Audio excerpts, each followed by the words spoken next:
Be diligent to know the state of your flock and attend to your herd. For riches are not forever, nor does a crown endures to all generation.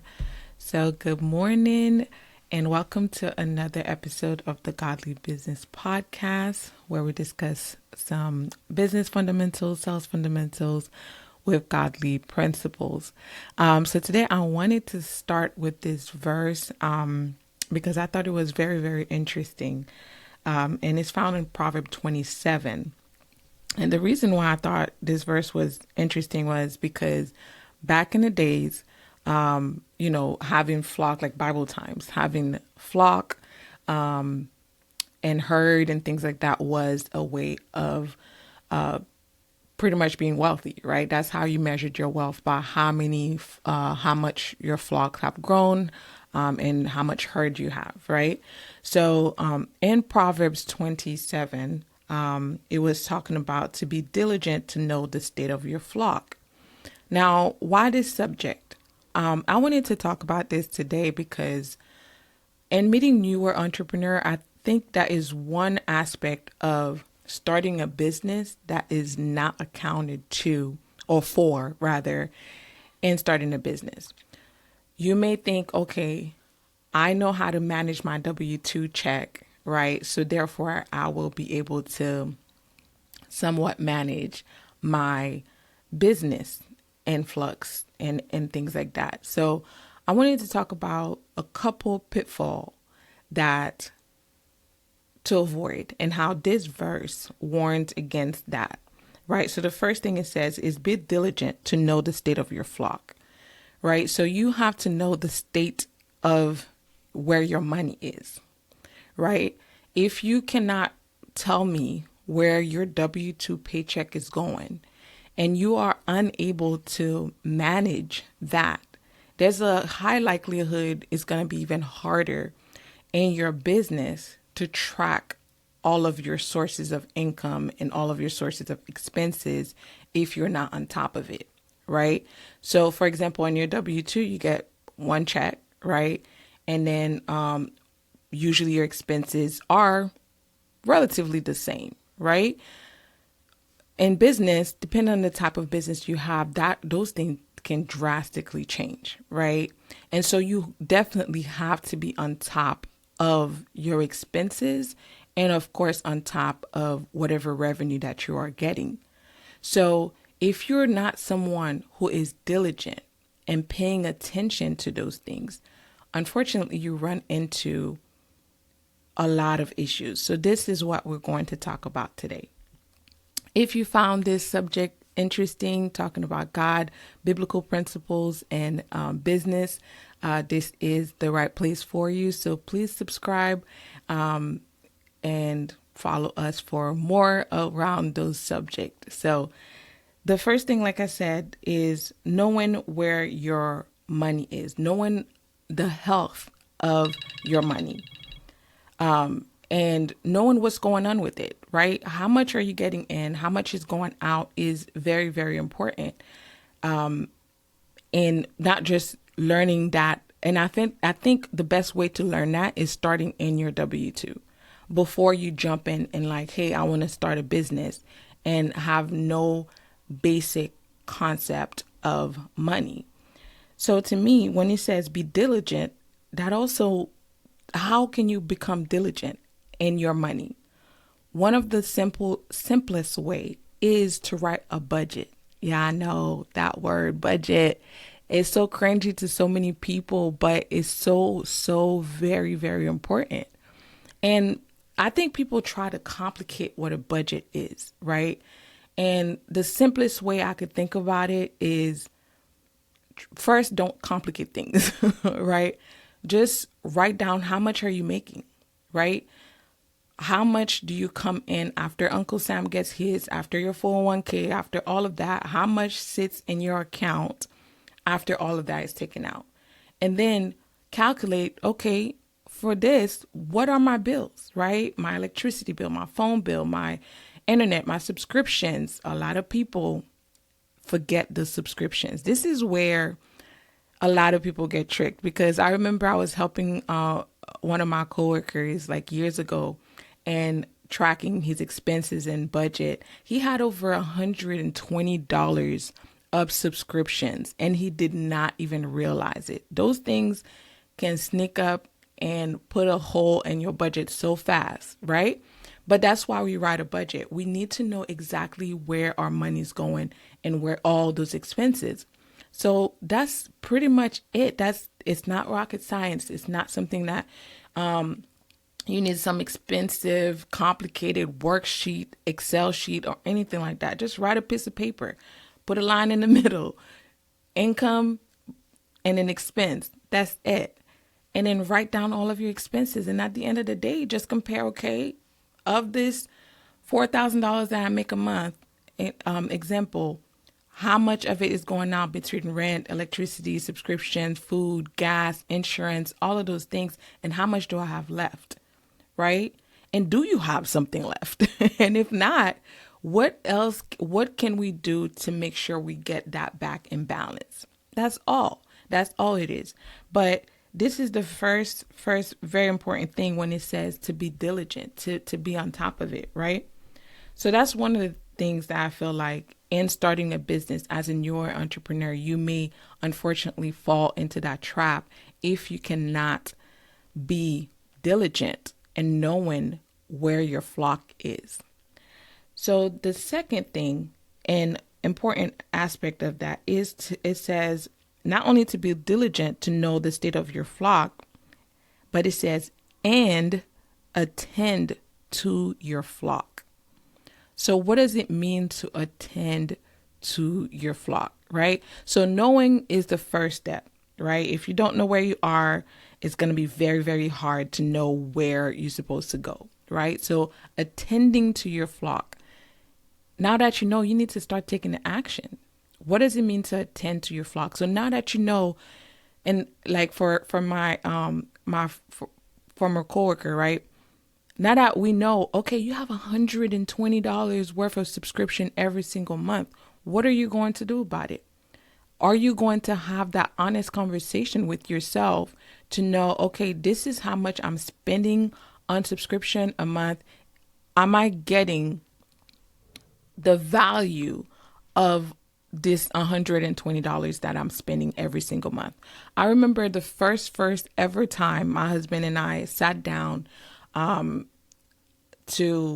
we weren't even married yet at the time, but we sat down to do a budget, and we realized we were spending over $800 a month on going out to eat.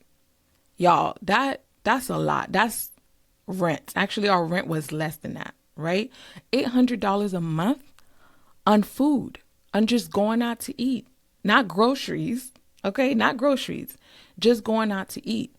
And so what does that mean? So we have to attend to it, which means we cut it in half.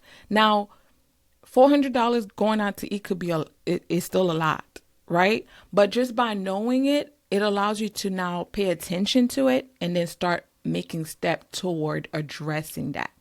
So that's what attending to your flock means. Not just attend to it and like, okay, I'm going to address those expenses, but now it's like, hey, now that I know the state of my flock, how can I even grow my flock? Where are opportunities for me to grow into other areas, into other avenues, right? So for example, in your business and starting your business, I'll use myself as an example.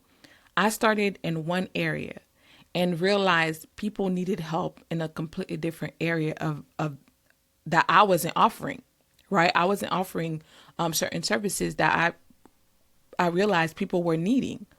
So that is an opportunity that I uncovered and was like, you know what? This is a great opportunity for me to attend to my flock, to my business, in order for me to grow and start making more money, because this area is an area of opportunity.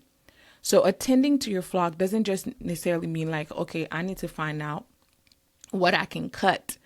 Because a lot of times we think cut. Okay, on my budget. Oh my gosh, now I have to cut this out of my lifestyle in order for me to be able to, be on budget. But it doesn't necessarily mean that. It can also mean, hey, I really, really, this $120 worth of subscription really brings value to my life. It's really, really important to me, and I want to be able to keep it. So maybe now it's looking at back at your budget and saying, okay, I make $4,000 a month. How can I increase that to $5,000 a month to allow me to keep all of those things that are important to me, right? The other thing about attending to your flock is it's another verse.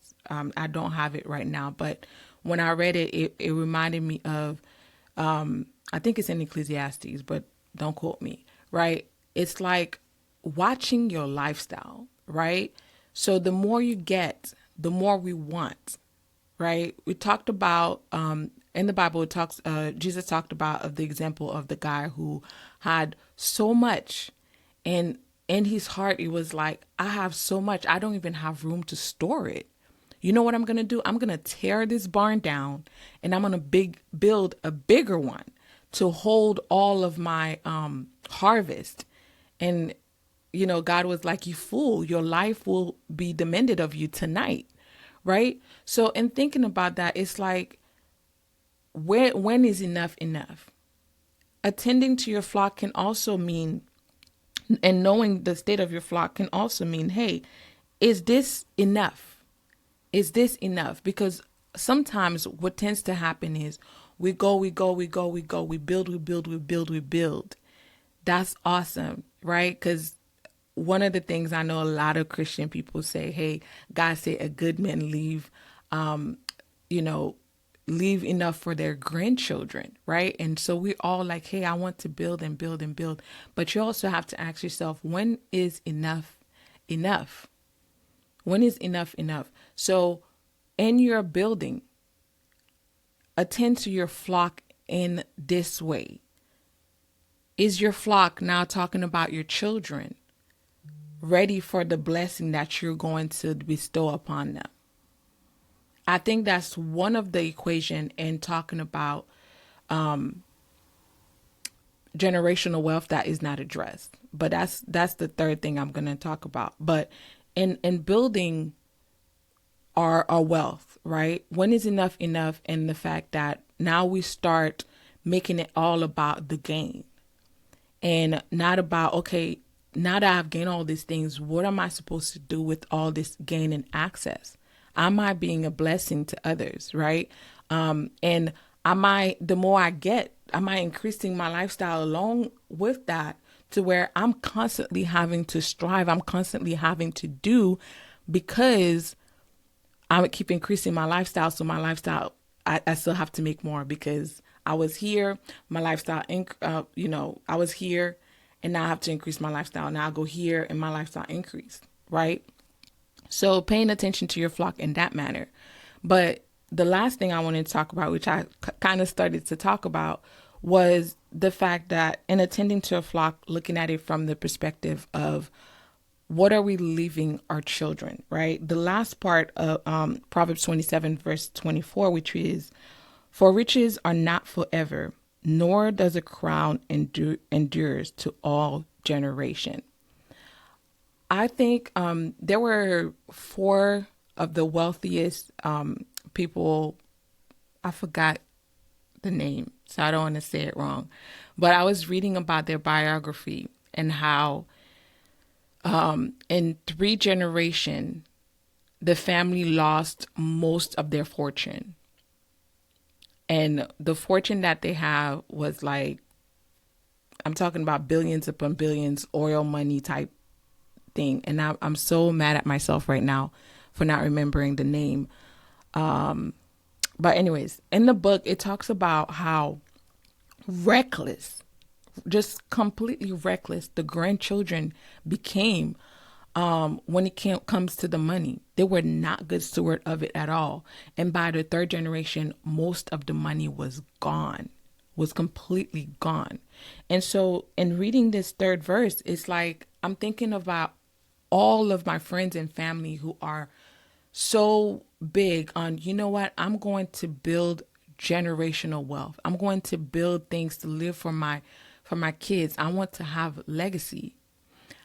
But I remember my one of my best friends in college, she talked about how her mom helped her build her credit by getting like a credit card and, using it, paying it off, whatever, so that her daughter could have excellent credit. And she did have excellent credit by the time she was like 18, 19, 20. She had excellent credit. But then she splundered it all in college. Why? Because she didn't know how credit worked. She didn't understand how credit works. So when she got her own credit card, she would rack it up, not pay it or pay the minimum payment, and just wrecked her credit. And it wasn't until years later, and she was like, man, I wish my mom didn't just help me build this excellent credit score, but taught me how to manage that credit score, right? And so this is what I think about in that last verse when it talks about, for riches are not forever, nor does a crown endures to all generation. It's already telling you all of these things that you are doing, know that it may not last through all the generation. We hope it does, right? But what steps are we doing right now for our babies, our grandchildren, to know the sacrifices that we made? And not only the sacrifices that we made, how to instill those lessons that we've learned into them, to make sure that they don't just take all of this thing, all of those sleepless nights that you've done, all of those sacrifices that you've made, all the tears, all the literal blood that you've poured into your business, to make sure that your children and your grandchildren, that you are following God's command and being a good man and living for your grandchildren, and then they get it and just squanders it. How are we making sure of that? So when it says to be diligent to know the state of your flock, I want to talk about it from the angle of be diligent to know the state of your children's mindset. Be diligent to know the state of your children's mindset and how can you grow their mind? How can you mold their mind to understanding where money comes from? What is a liability? What is the difference between a liability and an asset? How do you build asset? In the world in the economy that you're in, right? Like most of us are in the United States from the stats that I'm getting here for this podcast, right? So most of us are in the United States. The structure here is completely different than if you were somewhere else. How do you teach them to learn how to learn the structure of wherever they are and to leverage it to their benefit? That is something that's very, very important, right? Because I'm thinking, if I were to be in Haiti, there are different things that I have to get my child ready for, that in different ways I would have to teach my child to navigate the system there versus the system here. And the same thing if I were to move to another country like Mexico, teaching them how to navigate the system there, right? So knowing the state of your flock is also knowing the state of your children's mindset and molding them to that and then attending to it. Pay attention, because I don't think it's wise, right? And you could speak to a lot of estate attorneys and my sister's an estate attorney, right? So we talk about those subjects a lot. Is it wise for you to leave money to your children if you know they are not fit to manage it, right? Are you going to be honest with yourself to have those conversations and have those tough conversations and be like, I'm probably going to leave this to be managed by someone else because you can't manage money, right? So that's something that I think is very, very important in understanding that, hey, even the Bible warns us, riches are not forever. We know that. Even looking at from our state, whatever we build up, we can't take it with us, period, right? We can't take it with us. But in all that too, it also says, nor does a crown endures to all generation. It does not endure to all generation. But what can we do? What can we do in order for us to make sure that our children are well equipped and hopefully give them the tools to also equip their children and tending to their flock? and knowing the state of their flock. So that's all I wanted to share with you guys today.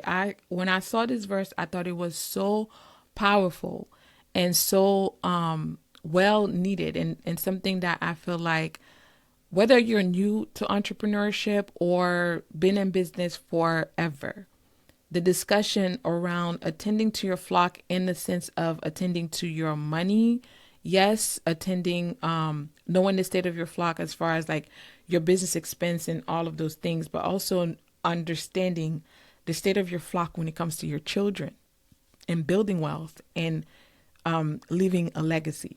So that's why that was what was in my heart today to share with you guys. I hope you found this insightful. I hope you found this interesting. Let me know what you think. What are some of the things that you are doing to make sure you attend to your flock in the financial sense and also in leaving a legacy? So I would love to hear from you.